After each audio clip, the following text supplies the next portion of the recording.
Farmers in the world's largest nickel-producing country, Indonesia, are struggling due to exploitation by domestic and foreign enterprises to mine the critical component used in electric vehicle batteries. More on this in this report. Nickel is gripping Indonesia. The Southeast Asian country is the world's largest producer of the critical component used in electric vehicle batteries. China, among others, is hungry for the natural resource, fueling demand. But farmers and locals in southeast Sulawesi say the nickel boom is threatening their land and harming the environment. This is all because of the mining. To be honest, it's the mine.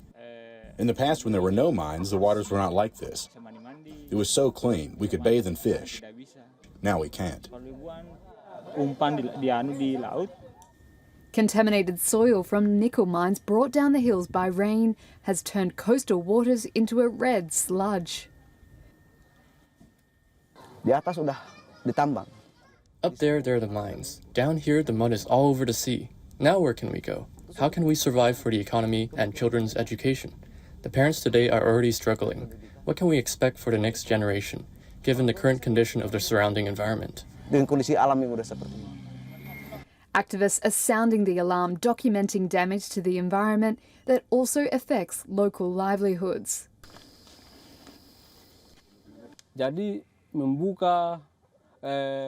Massive land clearing for nickel mining has lasting negative impacts. There are places where it cannot be reforested. Those who suffer are the people who live near the mines.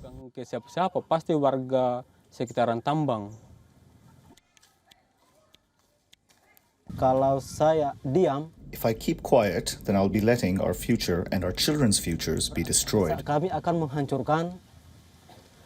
Because the place where we live would be destroyed, and we would be forced to move out. Not all local people oppose the projects. Some have secured work thanks to the investments, and others have seen their small businesses' profits rise. A representative from the Nickel Miners Association admits that many miners still fail to apply sustainable practices. Have we implemented good mining practices and good environmental, social and governance in all our mines in Indonesia? We have to implement these first so we can lure investment from Europe or the US.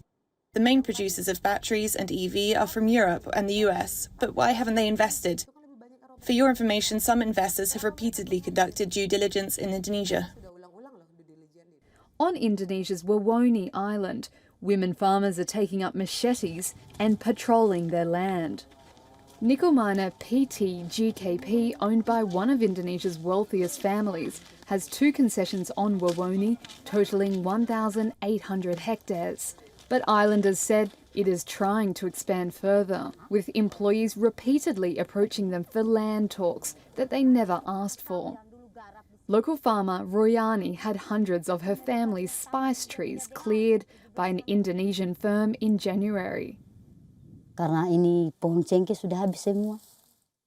couldn't believe all the clove trees had been cleared. I was shaking. It was our source of income. We were dreaming about sending my child to college. When we went up to find the trees were all gone, I was devastated.